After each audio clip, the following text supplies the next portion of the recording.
ধর্মেন্দ্র রেখে গেছেন 400 কোটি টাকার সম্পদ, আর এখন শুরু হয়েছে এই সম্পদের মালিকানা নিয়ে আসল লড়াই। এই ভিডিওতে জানবেন কারা পাবেন এসব সম্পদ। সাবস্ক্রাইব করুন স্পাইস 24, বাজিয়ে দিন বেল আইকন। বলিউডের নায়ক ধর্মেন্দ্র এখন আমাদের মাঝে নেই। 24 নভেম্বর নিজের 90তম জন্মদিনের ঠিক এক সপ্তাহ আগে তিনি না ফেরার দেশে চলে যান। শোকের মাঝেই যে প্রশ্নটি উঠছে, তার রেখে যাওয়া বিশাল সম্পত্তি কারা পাবে? ধর্মেন্দ্রের মোট সম্পদের মূল্য আনুমানিক 400 থেকে 450 কোটি ভারতীয় রুপি।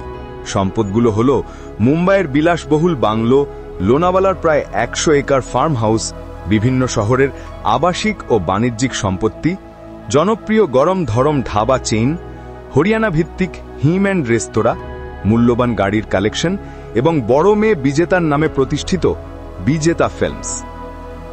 ধর্মেন্দ্রের দুই স্ত্রী, প্রথম স্ত্রী প্রকাশ কৌর এবং দ্বিতীয় স্ত্রী নায়িকা হেমা মালিনী।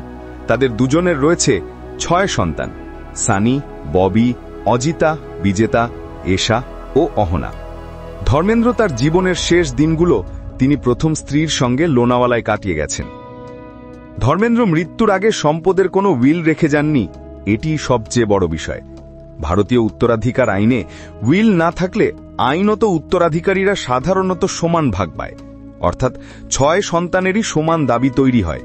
কিন্তু জটিলতা দেখা দিচ্ছে 2 স্ত্রীর আইনি অবস্থান এবং ধর্মান্তর সংক্রান্ত অভিযোগ।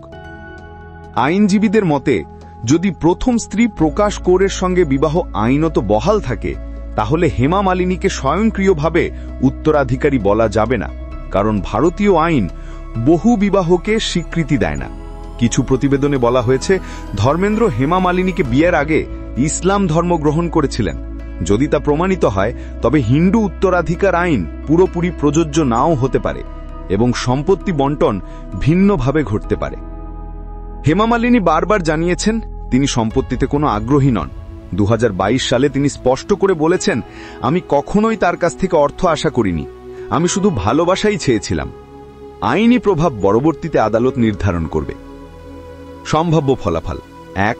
প্রকাশ কৌরের বিবাহ বহাল থাকলে সন্তানদের মধ্যে আইনি জটিলতা হতে পারে। 2. ধর্মান্তর প্রমাণিত হলে সম্পত্তি বণ্টন ধর্মীয় আইনের আলোকে হতে পারে। 3. হেমা মালিনী আইনি দাবি না করলে প্রভাব সীমিত থাকবে। আগামী মাসগুলোতে আইনি নথি বা নতুন দাবি দায়ের হলে মামলা, আদালত বা মিডিয়ার নজরে আসবে। কোনো ব্যক্তিগত ঘোষণাপত্র চূড়ান্ত পরিস্থিতি পাল্টে দিতে পারে। ধর্মেন্দ্রের কাছ থেকে পাওয়া সম্পত্তি নিয়ে বড় প্রশ্ন এখন উঠেছে।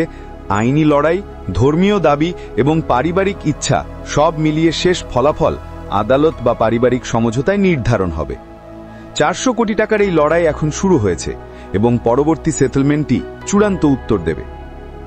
আপনি যদি বিস্তারিত আইনি ব্যাখ্যা বা পরবর্তী আপডেট জানতে চান, নিচে কমেন্ট করুন, আমি দ্রুত কভার করে নতুন ভিডিও আনব। সাবস্ক্রাইব করতে ভুলবেন না। সাবস্ক্রাইব করুন স্পাইস 24, বাজিয়ে দিন বেল আইকন।